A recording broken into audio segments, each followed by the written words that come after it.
Hello to all of you beautiful bakers and welcome back to BlueBell Bake. My name is Jordan and I'm your favorite average baker and media maker, and today we are going to be making chocolate fudge. This is my boyfriend's family's recipe, so thank you so much for sharing this with me. And what I love about this recipe is just how customizable it is. You can add different toppings, different extracts, etc. into this fudge to really make it the fudge that you love.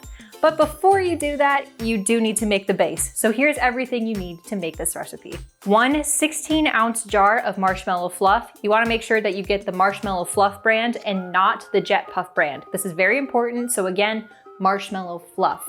You're also going to need 5 cups of white sugar, 10 ounces of evaporated milk, half a cup of butter, which is equal to 1 stick.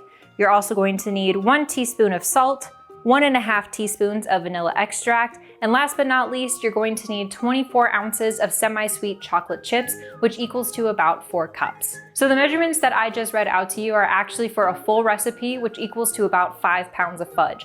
That is a lot for when your household is just 2 people. So I'm going to be halving this recipe, and if I say any measurements from here on out, that is going to be the halved version of it. So now that you have all of your ingredients, whether the full recipe or the half, let's get baking. So what you're going to do first for this chocolate fudge is you're going to combine the marshmallow fluff, the sugar, the evaporated milk, the butter, and the salt all into a large saucepan. So the next step is you're going to just kind of stir this a little bit until it's semi-combined, or as combined as good as it can be.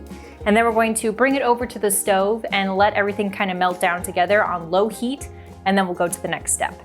Once your butter has melted and combined with the rest of your ingredients, we're now going to turn the heat up to medium, and we're going to bring this mixture to a boil. You want to make sure though that the escaping air bubbles, you do not mistake that for boiling.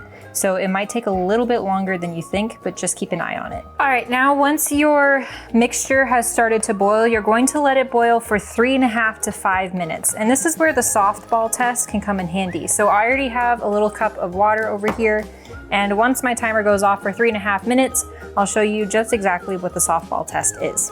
So this is what I mean when I say the softball test. You're gonna take a little bit of your mixture into just some cold water and drop it in. And as you can see, it's kind of forming this weird little paste. And if you can pick it up and form a ball, just like that, then you know your fudge is done. If you cannot do that, then I would put it back onto the stove for about another minute or so at that boil, and then try the softball test again. But now that our fudge has boiled, it's time to add the rest of the ingredients. So in go my chocolate chips and the vanilla. And we're going to stir this until the chocolate has melted. So once your chocolate has melted and it looks really good and it smells really good, we're going to pour it into a pan. The recipe does say you can pour this into 2 9x9 pans. I'm just using 1 9x13 pan. And I'm going to be taking just a little bit of butter. This is just an extra half stick that I have. And I'm going to be kind of using it like a glue stick and just putting it all around the pan. Now that your pan has been buttered, we're going to bring our thick chocolatey fudge mixture and transfer it to this pan.